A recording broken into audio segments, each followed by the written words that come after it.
नमो भगवते वासुदेवाय।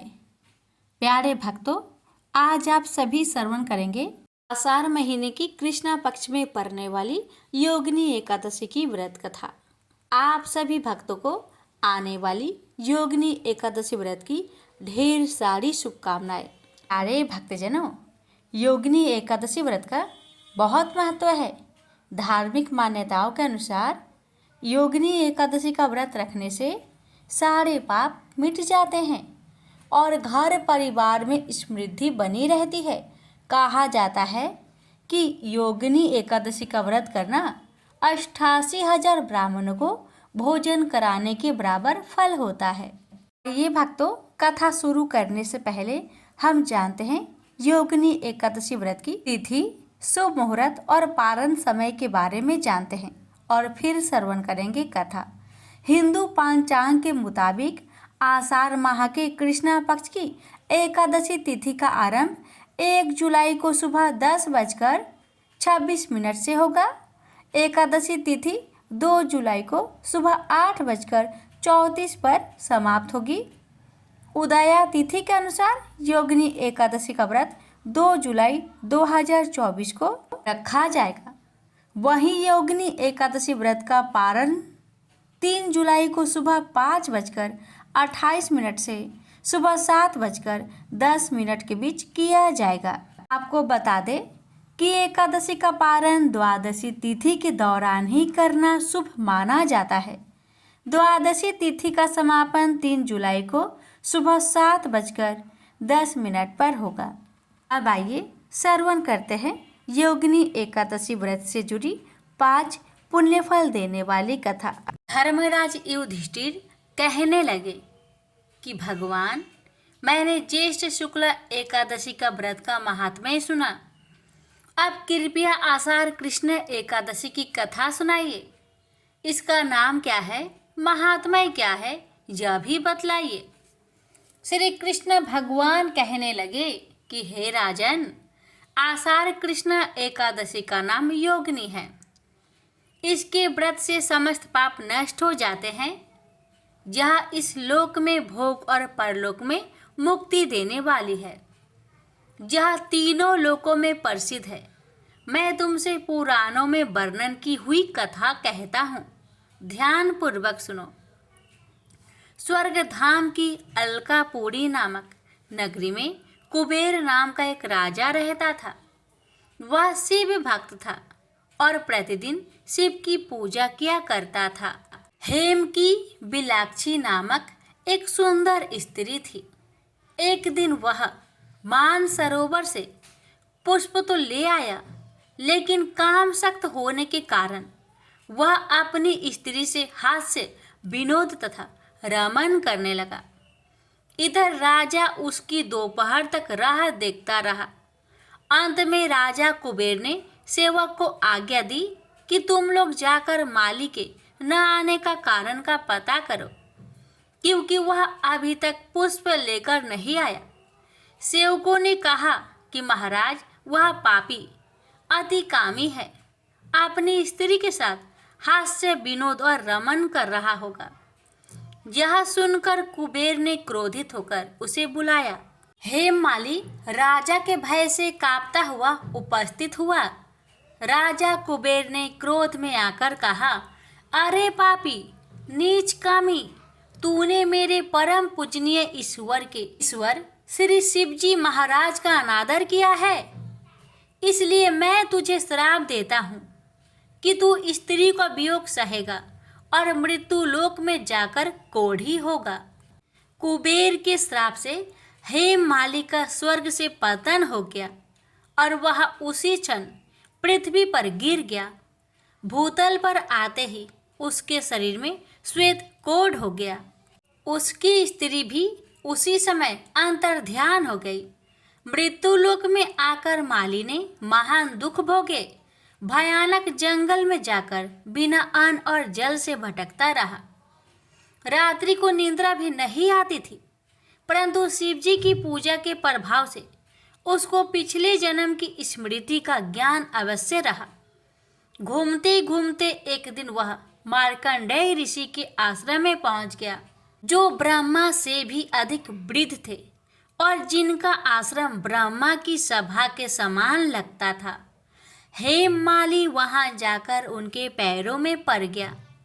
उसे देखकर मार्कंडेय ऋषि बोले, तुमने ऐसा कौन सा पाप किया है जिसके प्रभाव से यह हालत हो गई है? हेममाली ने सारा वृत्तांत कह सुनाया। यह सुनकर ऋषि बोले, निश्चित ही तूने मेरे सम्मुख सत्य वचन कहे हैं, इसलिए तेरे उद्धार के लिए मैं एक व्रत बतलाता हूँ। यदि तू आषाढ़ मास के कृष्णा पक्ष की योगिनी नामक एकादशी का विधि पूर्वक व्रत करेगा तो तेरे सब पाप नष्ट हो जाएंगे। यह सुनकर हेममाली ने अत्यंत प्रसन्न होकर मुनि को साष्टांग प्रणाम किया। मुनि ने उसे स्नेह के साथ उठाया। हेममाली ने मुनि की कथा अनुसार विधि पूर्वक योगिनी एकादशी का व्रत किया। इस व्रत के प्रभाव से अपने पुराने स्वरूप में आकर वह अपनी स्त्री के साथ सुखपूर्वक रहने लगा। भगवान कृष्ण ने कहा, हे राजन, यह योगिनी एकादशी का व्रत 88,000 ब्राह्मणों को भोजन कराने के बराबर फल देता है। इसके व्रत से समस्त पाप दूर हो जाते हैं और अंत में स्वर्ग प्राप्त होता है। प्रेम से बोलिए जय श्री हरि। भगवान आपकी कथा कहने वाले, सुनने वाले, हुक्कार भरने वाले सभी भक्तों की सभी मनोकामना पूर्ण करना। प्रेम से बोलिए लक्ष्मी नारायण की जय। श्री गर्भ गीता पाठ। श्री कृष्ण भगवान जी का वचन है, जो प्राणी इस गर्भ गीता का सद्भावना से विचार मनन करता है सो पुरुष फिर गर्भवास में नहीं आता है। अर्जुन कहते हैं, हे कृष्ण भगवान, यह प्राणी जो गर्भ विषय में आता है सो किस दोष के कारण आता है? हे प्रभु जी, जब यह जन्मता है तब इसको जरा आदि रोग लगते हैं, फिर मृत्यु होती है। हे स्वामी, वह कौन सा कर्म है जिसके करने से जन्म मरण से रहित होते हैं? श्री भगवान बोले, हे अर्जुन, यह मनुष्य जो है सो आंधा मूर्ख है और संसार के साथ प्रीति करता है। यह वरदान मैंने पाया है और वह मैं पाऊंगा, ऐसी चिंता इस प्राणी के मन से उतरती नहीं। 8 पहर माया को ही मांगता है। इन बातों को करके बार बार जन्मता और मरता है। वह गर्भ विषय दुख पाता रहता है। अर्जुन कहने लगे, हे श्री कृष्ण भगवान, यह मन हाथी की नाई है, कृष्ण इसकी शक्ति है। यह मन तो 5 के बस में है, काम, क्रोध, लोभ, मोह और अहंकार। इन 5 में अहंकार बहुत बली है। ये कौन सा यत्न है जिससे मन बस में होए? वैसे ही मन रूपी हाथी को बस में करने के लिए ज्ञान रूपी अंकुश है। अहंकार करने से यह जीवन नरक में पड़ता है। अर्जुन कहते हैं, हे भगवान, जो एक आपके नाम के लिए वन खंड में फिरते हैं, एक वैरागी हुए हैं, एक धर्म करते हैं, इनको कैसे जाने? जो वैष्णव है वो कौन है? श्री भगवान कहते हैं, हे अर्जुन, मेरे ही नाम के लिए वनों में फिरते हैं, वह सन्यासी कहते हैं। एक सिर पर जटा बांधते हैं, एक अंग पर भस्म लगाते हैं। उनमें हम नहीं है, क्योंकि इनमें अहंकार है। इससे मेरा दर्शन दुर्लभ है। अर्जुन कहते हैं, हे भगवान, वह कौन सा पाप है जिससे स्त्री की मृत्यु हो जाती है? वह कौन सा पाप है जिससे पुत्र मर जाता है? और नपुंसक कौन से पाप से होते हैं? श्री भगवान कहते हैं, हे अर्जुन, जो किसी से कर्जा लेता है और देता नहीं, इस पाप से औरत मरती है। और जो किसी की अमानत रखी हुई पचा लेता है, उनके पुत्र मर जाते हैं। जो किसी का कार्य किसी के गोचर आए पड़े और वह जवानी कहे कि मैं तेरा कार्य सबसे पहले कर दूंगा, जब समय आए उसका कार्य न करे, इस पाप से नपुंसक होता है। यह बड़े पाप है। अर्जुन कहते हैं, हे भगवान, कौन से पाप से मनुष्य सदैव रोगी रहता है? किस पाप से गधे का जन्म पाता है, स्त्री का जन्म तथा टट्टू का जन्म क्यों कर पाता है, और बिल्ली का जन्म किस पाप से होता है? श्री भगवान कहते हैं, अर्जुन, जो भी मनुष्य कन्यादान करते हैं और इस दान में मूल्य लेते हैं, वो दोषी हैं। वे मनुष्य सदा रोगी रहते हैं। जो विषय विकार के वास्ते मदिरा पान करते हैं, वे टट्टू का जन्म पाते हैं, और जो झूठी गवाही भरते हैं, वह औरत का जन्म पाते हैं। जो रसोई बना के पहले आप भोजन कर लेते हैं और पीछे परमेश्वर को अर्पण करते हैं, तो वे बिल्ली का जन्म पाती है। और जो मनुष्य अपनी झूठी वस्तु दान करते हैं, औरत का जन्म पाते हैं, वह गुलाम औरतें होती हैं।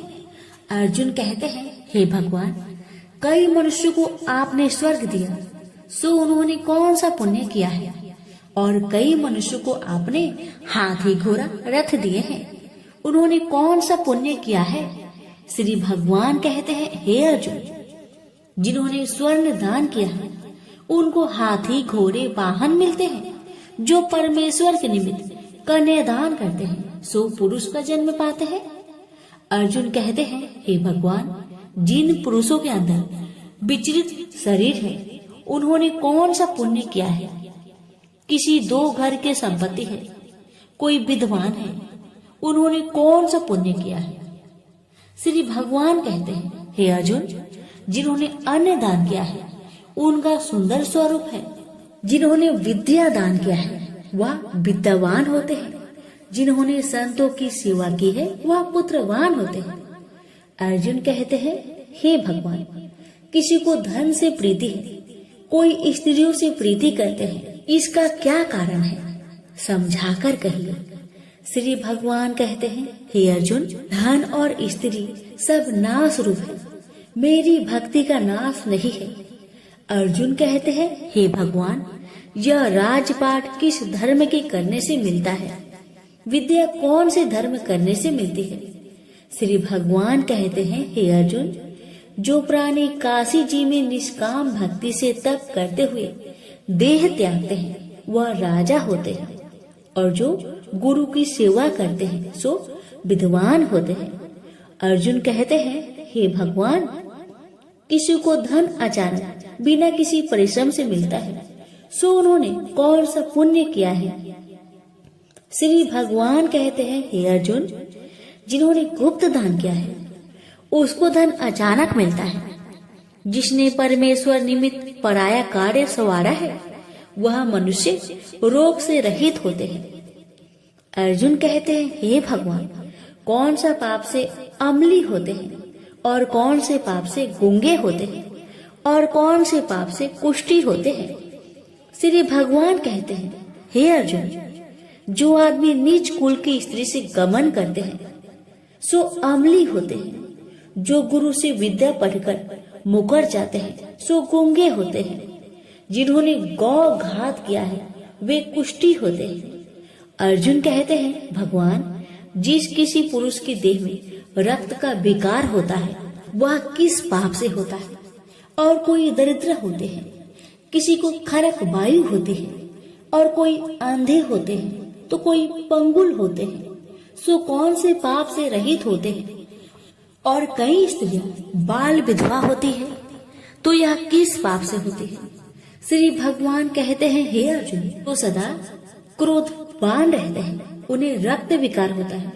जो मलिन रहते हैं, वह सदा दरिद्री होते हैं। जो कुकर्मी ब्राह्मण को दान देते हैं, उनकी खरक वायु होती है। जो पराई स्त्री को नंगी देखते हैं, गुरु की पत्नी को कुदृष्टि करते हैं, सो अंधे होते हैं। जिसने गुरु और ब्राह्मण को लात मारी है, सो लंगड़ा व पंगुल होता है।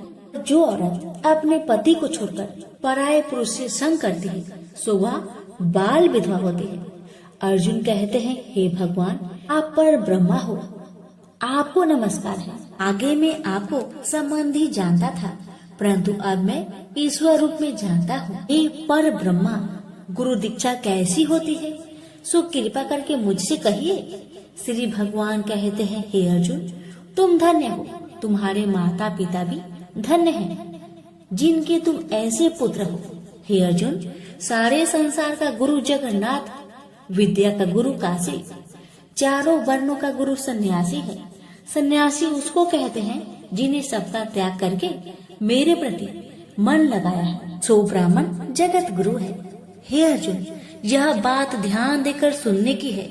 गुरु कैसा करे? जिसने सब इंद्रिया जीती हो, जिसको सब संसार ईश्वर में नजर आता हो और सब जगत से उदास हो। ऐसा गुरु करे जो परमेश्वर को जानने वाला हो और उस गुरु की पूजा सब तरह से करे। हे अर्जुन, जो गुरु काम भक्त होता है और जो प्राणी गुरु की पूजा सब तरह से करे। हे अर्जुन, सो गुरु का भक्त होता है और जो प्राणी गुरु की पूजा सब तरह से करे। हे अर्जुन, जो गुरु का भक्त होता है और जो प्राणी गुरु के सम्मुख होकर भजन करते हैं, उसका भजन करना सफल है। जो गुरु से विमुख है, उनको सप्त ग्राम मारे का पाप है। गुरु से विमुख प्राणी दर्शन करने योग्य नहीं होते। जो गृहस्थी संसार में गुरु के बिना है, चांडाल के समान है। जिस तरह मदिरा का भंडार हो, उसमें जो गंगा जल है सो अपवित्र है, इसी तरह गुरु से विमुख का भजन सदा अपवित्र होता है। उसके हाथ का देवता भी नहीं लेते, उसके सब कर्म निष्फल है। कुकर, सुकर, गंधर्व, काक, ये सब की सब योनि में बड़ी खोटी योनि है। सबसे यह मनुष्य खोटा है जो गुरु नहीं करता। गुरु बिना गति नहीं होती, यह अवश्य नरक को जाएगा। गुरु दीक्षा बिना प्राणी के सब कर्म निष्फल होते हैं। हे अर्जुन, जैसे चारों वर्णों को मेरी भक्ति करना योग है, तैसे गुरु धार के गुरु की भक्ति करना योग है। जैसे गंगा नदियों में उत्तम है, सब व्रतों में एकादशी का व्रत श्रेष्ठ है, वैसे हे अर्जुन, शुभ कर्मों में गुरु सेवा उत्तम है। गुरु दीक्षा बिना प्राणी पशु योनि को पाता है। जो धर्म भी करता है सो पशु योनि में फल भोगता है, 84 योनियों में भ्रमता रहता है। अर्जुन कहते हैं, हे श्री कृष्ण, भगवान, गुरु दीक्षा क्या वस्तु है? भगवान कहते हैं, अर्जुन, धन्य जन्म है तेरा जिसने यह प्रश्न किया है। तू धन्य है। गुरु दीक्षा के 2 अक्षर है, हरिओम।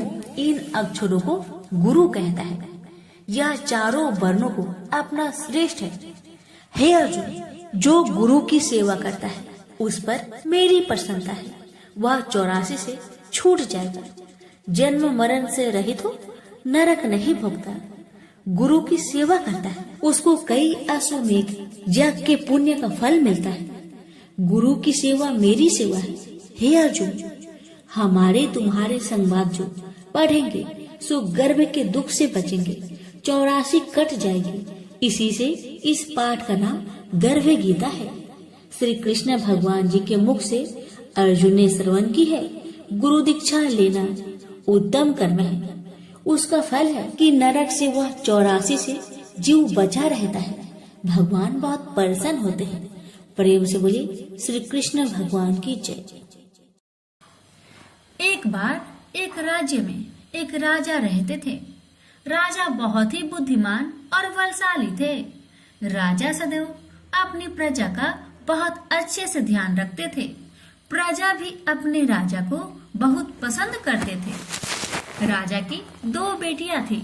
राजा अपनी दोनों बेटियों से बहुत प्रेम करता था।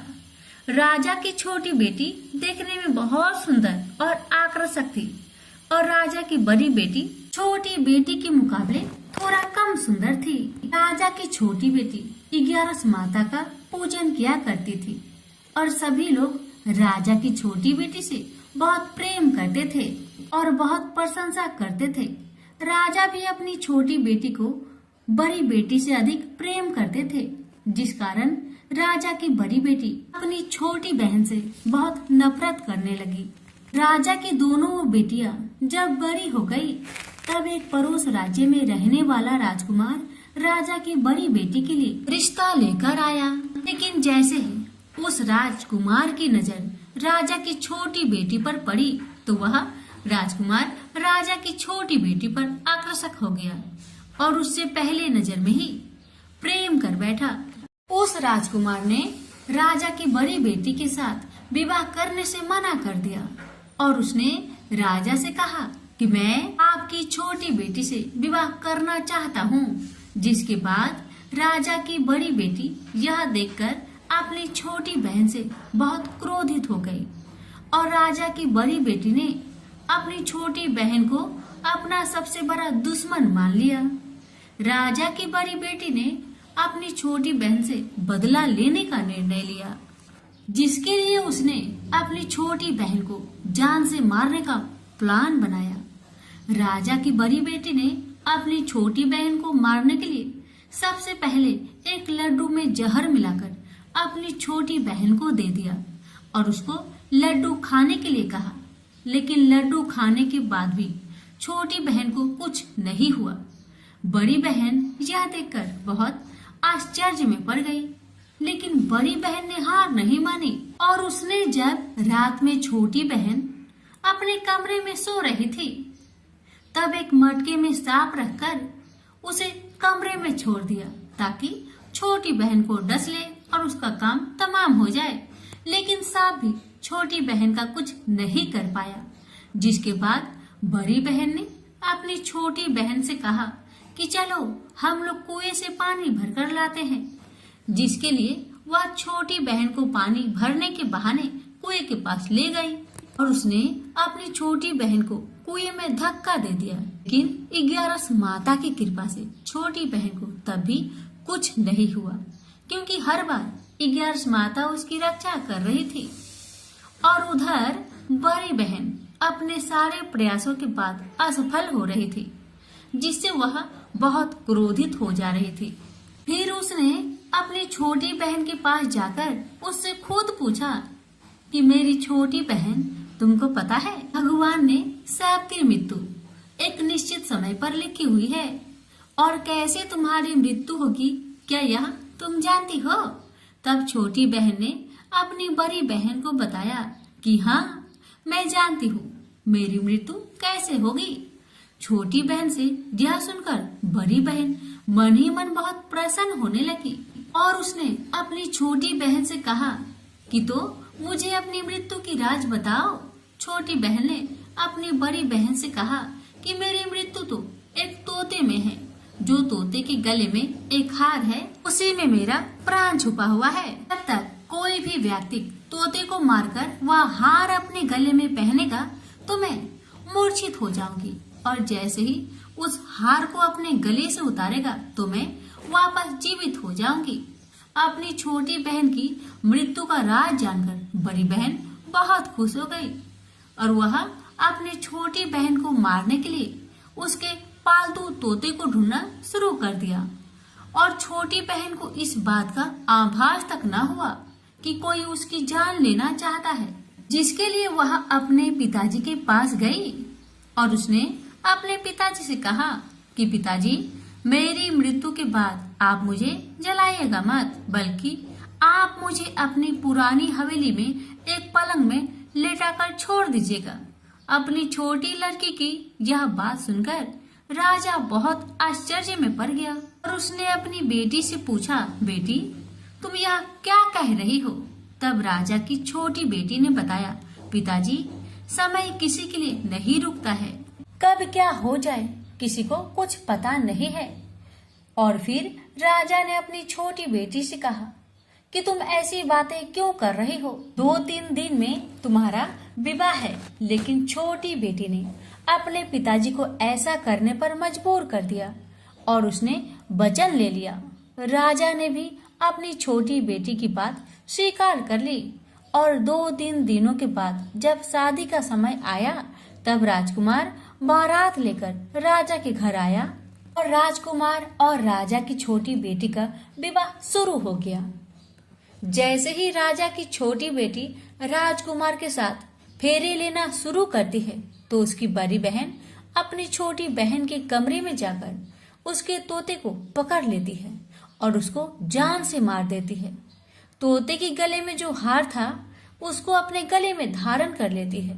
जैसे ही बड़ी बहन उस हार को अपने गले में धारण करती है तो उधर छोटी बहन 3.5 ही फेरे ले पाती है और वह फिर बेहोश होकर गिर जाती है।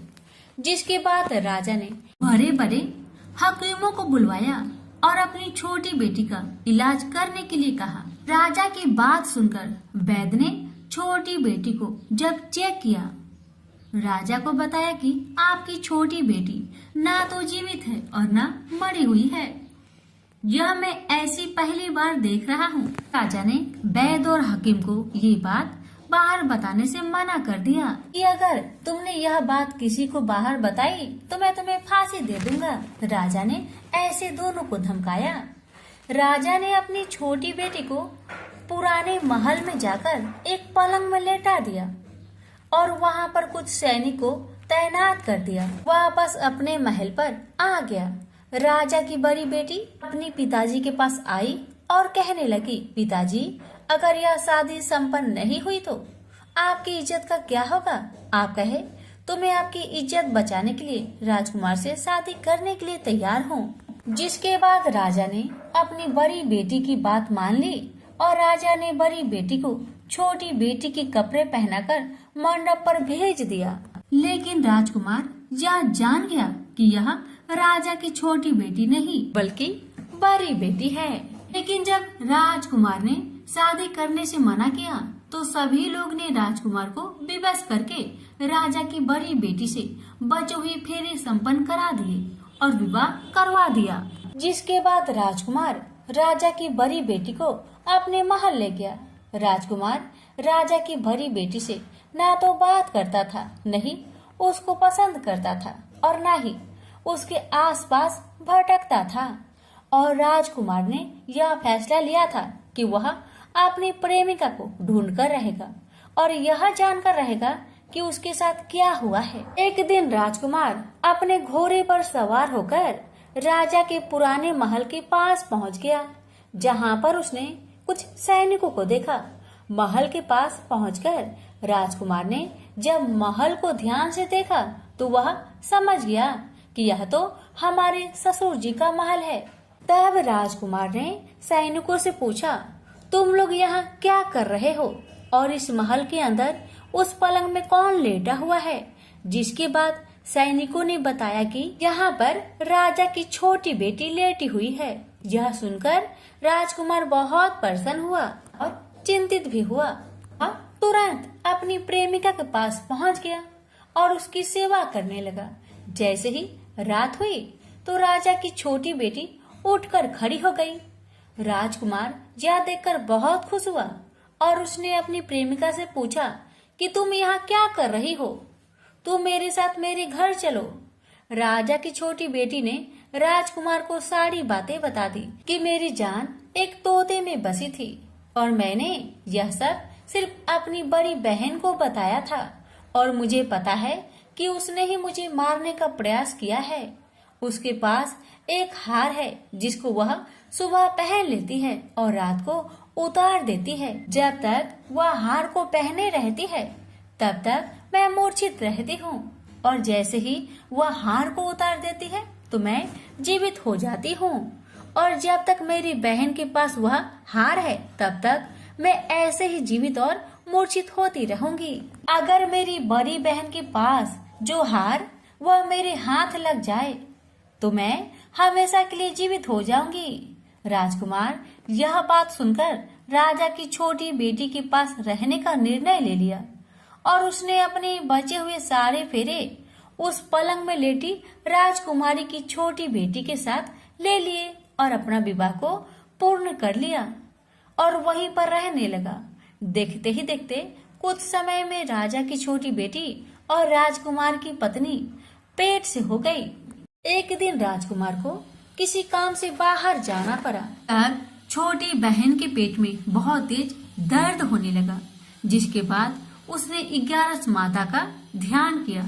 जिसके बाद वहां पर 11 माता प्रकट हुई और उन्होंने अपने भक्तों के दर्द को दूर किया और एक पुत्र की प्राप्ति करवाई और वहीं पर अचानक से राजकुमार भी आ गया।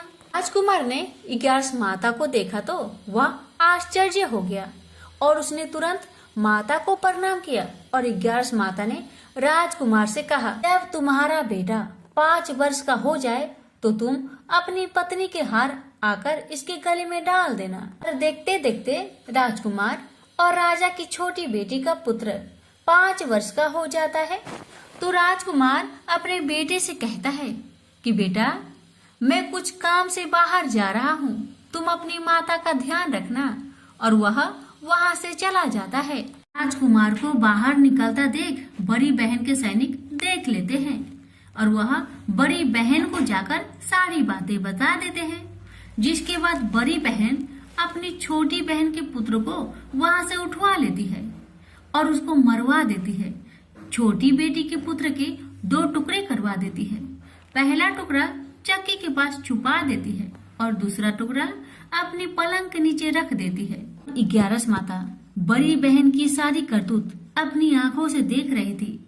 उनसे रहा नहीं गया। वह एक भिखारी का रूप लेकर बड़ी बहन के पास चली आती है, जिसके बाद वहाँ पर भिक्षा मांगने लगती है।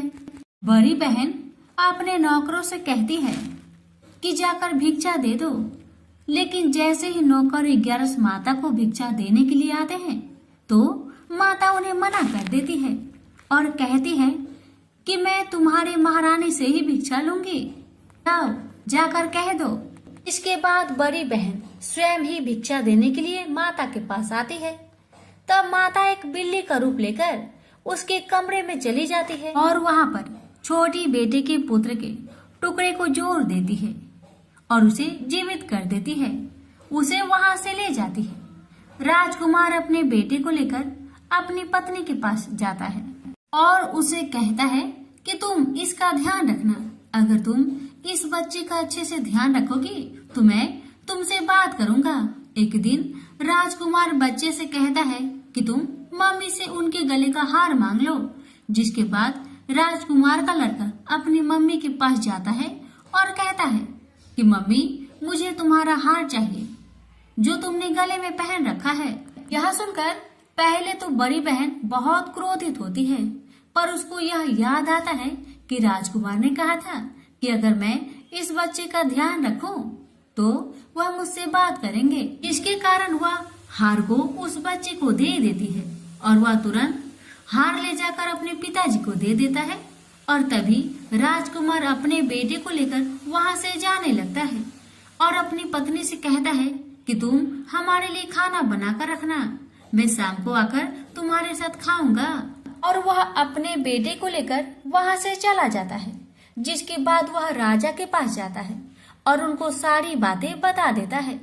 राजा अपनी बड़ी बेटी की यह करतूत सुनकर बहुत क्रोधित होते हैं और अपनी परवरिश पर ही दोष देने लगते हैं और राजकुमार को अपनी छोटी बेटी के साथ रहने के लिए आदेश देते हैं।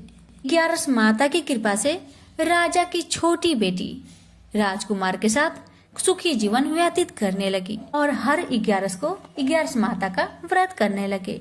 प्रेम से बोलिए 11 माता की जय।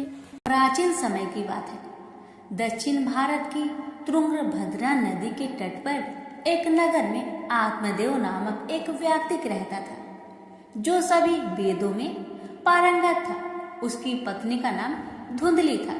धुंधली बहुत ही सुंदर लेकिन स्वभाव से झगड़ालू थी। घर में सब प्रकार का सुख था, लेकिन वह व्यक्ति अपनी पत्नी से तो दुखी था ही, साथ ही उसके कोई संतान का सुख भी नहीं था।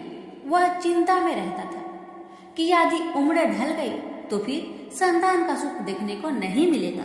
यह सोचकर उसने बड़े दुखी मन से अपने प्राण त्यागने के लिए वन को चला गया। वन में एक तालाब में वह कूदने ही वाला था कि तभी एक सन्यासी ने उसे देखकर उससे पूछा, कहो ब्रीपवन, तुम्हें ऐसी कौन सी भारी चिंता है जिसके कारण तुम प्राण त्याग रहे हो? आत्मदेव ने कहा, ऋषिवर, मैं संतान के लिए इतना दुखी हो गया हूँ कि मुझे अब अपना जीवन निष्फल लगता है। संतानहीन जीवन को धिक्कार है और मैंने जिस गाय को पाल रखा है वो भी बाज है। यह तो ठीक है, मैं जो पेड़ लगाता हूँ उस पर भी फल फूल नहीं लगते। मैं घर में जो फल लाता हूँ वह भी बहुत जल्दी सड़ जाता है। इन सब बातों से मैं बहुत दुखी हो चुका हूँ। ऐसा कहकर वह व्यक्ति जोर जोर से रोने लगा। वह संत उसकी बात सुनकर उसके ललाट की रेखाएं को देखता है। रेखाओं को देखकर वह कहता है, प्रियवन, कर्म की गति बड़ी प्रबल है, वासना को छोड़ दो। सुनो, मैंने तुम्हारे भाग्य देख लिया है। इस जन्म में तो क्या अगले 7 जन्मों तक तुम्हारे कोई संतान भी किसी प्रकार से नहीं हो सकता। तब ब्राह्मण कहता है, फिर मुझे प्राण त्यागने दीजिए, या आप किसी भी यत्न से मुझे पुत्र प्राप्त का मार्ग बताएं। जब वह संत देखता है कि यह व्यक्ति किसी भी प्रकार से समझाने पर भी प्राण त्यागने को आमदा है, तो वह अपनी झोली में से एक फल निकालकर कहता है कि अच्छा ठीक है, तुम यह फल लो और इसे अपनी पत्नी को खिला देना, उससे उसके एक पुत्र होगा। आत्मदेव वह फल लाकर अपनी पत्नी को दे देता है, लेकिन उसकी पत्नी वह मन ही मन में सोचती है कि यदि मैंने ये फल खा लिया और मेरा गर्भ रह गया तो मुझसे खाया नहीं जाएगा और मैं मर भी सकती हूँ। यह सोचकर वह तय करती है कि मैं ये फल नहीं खाऊंगी। इसलिए वह आत्मदेव से कई तरह के तर्क और कुतर्क करती है। आत्मदेव के कहने पर वह फल तो रख लेती है, लेकिन खाती नहीं है। एक दिन उसकी बहन उसके घर आती है, जिसे वह सारा किस्सा सुनाती है। बहन उससे कहती है कि मेरे पेट में बच्चा है, प्रसव होने पर वह बालक मैं तुम्हें दे दूंगी, तब तक तुम गर्भवती के समान घर में रहो। मैं कह दूंगी मेरा बच्चा मर गया और तू ये फल गाय को खिला देना। आत्मदेव की पत्नी ने अपनी बहन की बात मान ली और वैसा ही किया। उस फल को गाय को खिला दिया। समय व्यतीत होने पर उसकी बहन का बच्चा लाकर धुंधली को दे दिया गया। पुत्र हुआ है, यह सुनकर आत्मदेव को बड़ा आनंद हुआ। धुंधली ने अपने बच्चे का नाम धुंधकारी रखा। इसके 3 माह व्यतीत होने के बाद एक दिन आत्मदेव सुबह गाय को चारा डालने गया। उसने देखा कि गाय के पास एक बच्चा है जो कि मनुष्य आकार में है, लेकिन बस उसके कान ही गाय के समान थे। उसे देखकर वह आश्चर्य में पड़ जाता है, हालांकि उसे बड़ा आनंद भी होता है। वह उस बच्चे को उठाकर घर में ले जाता है। उसका नाम वह गोकर्ण रखता है। अब उसके 2 बालक हो जाते हैं, एक धुंधकारी और दूसरा गोकर्ण। गोकर्ण बड़ा होकर विद्वान, पंडित और ज्ञानी निकला, जबकि धुंधकारी दुर्नसेरी और क्रोधी, चोर, व्यभिचारी, अस्त्र शस्त्र धारण करने वाला, माता पिता को सताने वाला निकला। वह माता पिता की सारी संपत्ति नष्ट कर देता था। एक दिन वह पिता को मार मार कर घर से बाहर निकाल दिया। पिता रोने लगा और कहता है कि मेरी पत्नी का बाँझ रहना ही अच्छा था। तभी वहाँ गोकर्ण आ जाता है। वह पिताजी को वैराग्य का उपदेश देता है और कहता है, आप सभी को छोड़कर प्रभु के शरण में वन में चले जाएं और भगवत भजन करें। भगवत भजन ही सबसे बड़ा धर्म है। गौ से उत्पन्न पुत्र गोकर्ण की बात मानकर आत्मदेव वन में चले जाते हैं। बाद में उसकी पत्नी धुंधली को धुंधकारी सताने लगता है, तो वह कुएं में कूदकर आत्महत्या कर लेती है। अब धुंधकारी 5 वेश्याओं के साथ रहने लगा। वेश्याएं उसे अपने तरीके से संचालित करती थी। धुंधकारी उन वेश्याओं के लिए ही धन जुटाने में लगता है। वह उनके लिए डाका डालता और चोरी करता है। बाद में वे वेश्याएं सोचने लगती है कि यदि एक दिन यह पकड़ा गया तो राजा इसके साथ हमें भी दंड देगा। यह सोचकर वह वेश्याएं सोते हुए धुंधकारी को रस्सियों से उसका गला दबाने का प्रयास करती है। जब वह गला दबाने में भी नहीं मरता है तो वे सभी मिलकर उसे दहकते अंगारों में डाल देती है। वहाँ वह तड़प तड़प कर मर जाता है। बाद में उसे गड्ढा खोदकर गाड़ दिया जाता है। मरने के बाद धुंधकारी भयंकर दुख देने, झेलने और अपने कुकर्मों के कारण एक प्रेत बन जाता है। प्रेत बनने के बाद भूख और प्यास से वह व्याकुल हो जाता है। रह रहकर चिल्लाता भी रहता है, क्योंकि उसे अंगारों से जलाया गया था। इसलिए उसकी अनुभूति उसे अभी भी सताती रहती है। उसे लगता है कि अभी भी मेरा शरीर जल रहा है। एक दिन उसका भाई गोकर्ण उसके गांव में कथा करते हुए आते हैं। गोकर्ण सबसे नजर बचाते हुए अपने पुस्तकनी मकान में सोने को चले जाते हैं। अपने ही घर में अपने भाई को सोया हुआ देखकर धुंधकारी खुश हो जाता है और आवाज लगाता है। गोकर्ण यह आवाज सुनकर पूछता है कि तुम कौन हो? धुंधकारी कहता है, मैं तुम्हारा भाई हूँ। मेरे कुकर्म की गिनती नहीं की जा सकती। इसी से मैं प्रेत योनि में पड़ा हूँ। ये दुर्दशा भोग रहा हूँ। भाई, तुम दया करके मुझे इस योनि से छुड़ाओ। गोकर्ण कहता है कि मुझे बड़ा आश्चर्य हो रहा है। मैंने तुम्हारे लिए विधि पूर्वक गया जी में श्राद्ध किया, फिर भी तुम प्रेत योनि से मुक्त कैसे नहीं हुए? मैं कुछ और उपाय करता हूँ। कई उपाय करने के बाद भी जब कुछ नहीं होता है तो अंत में वह सूर्यदेव से पूछते हैं, तो सूर्यदेव कहते हैं कि वह श्रीमद् भागवत कथा सुनने से ही मुक्ति हो सकती है, इसलिए तुम सप्ताह पारायण करो। तब गोकर्ण ने व्यास गद्दी पर बैठकर कथा कहने लगे। देश गांव से बहुत लोग कथा सुनने आने लगे। इतनी भीड़ हो गई कि सब आश्चर्य करने लगे। तब वह प्रेत भी वहां आ पहुंचा। वह इधर उधर स्थान ढूंढने लगा। इतने में उसकी दृष्टि एक सीधे रखे हुए 7 गांठ वाली बांस पर पड़ी। वह वायु रूप से उसमें जाकर बैठ गया। तो शाम को कथा को विश्राम दिया गया तो एक बड़ी विचित्र बात हुई। सबके देखते देखते उस बांस की एक गांठ तर तर तर तर करती फट गई। इसी प्रकार 7 दिनों में 7 गांठें फट गई और 12 स्कंद सुनने से पवित्र होकर धुंधकारी एक दिव्य रूप धारण करके सामने खड़ा हो गया। उसने भाई को प्रणाम किया। तभी बैकुंठवासी पार्षदों के सहित एक विमान उतरा। सबके देखते ही देखते धुंधकारी विमान पर चढ़ गया। उन पार्षदों को देखकर उसने गोकर्ण से कहा, भगवान के प्रिय पार्षदों, यहाँ हमारे अनेक शुद्ध हृदय श्रोतागण हैं। उन सब के लिए एक साथ बहुत से विमान क्यों नहीं लाए? यहाँ सभी ने समान रूप से कथा सुनी है, फिर फल में इस प्रकार का भेद क्यों है? भगवान के पार्षदों ने कहा, इस फल भेद का कारण इसमें श्रवण का भेद है। श्रवण सबने समान रूप से ही किया, किंतु इसके जैसा मनन नहीं किया। इस प्रेत ने 7 दिन तक सुने हुए विषय का स्थिरचित से खूब मनन भी करता रहा। यह कहकर वे सब पार्षद बैकुंठ को चले गए। श्रावण माह में गोकर्ण ने फिर से उसी प्रकार सप्ताह क्रम से कथा कही। वहां भक्तों से भरे हुए विमानों के साथ भगवान प्रकट हो गए। उस गांव में कुत्ते और चंडाल प्रयत्न जितने भी जीव थे सभी दिव्य देह धारण करके विमान पर चढ़ गए। भगवान उन सभी को योनि दुर्लभ गोलोक धाम में ले गए। प्रेम से बोलिए, लक्ष्मी नारायण की जय, श्री कृष्ण भगवान की जय, राधा रानी की जय। लापसी तपसी की कथा। एक लापसी था, एक तपसी था। तपसी हमेशा भगवान की तपस्या में लीन रहता था।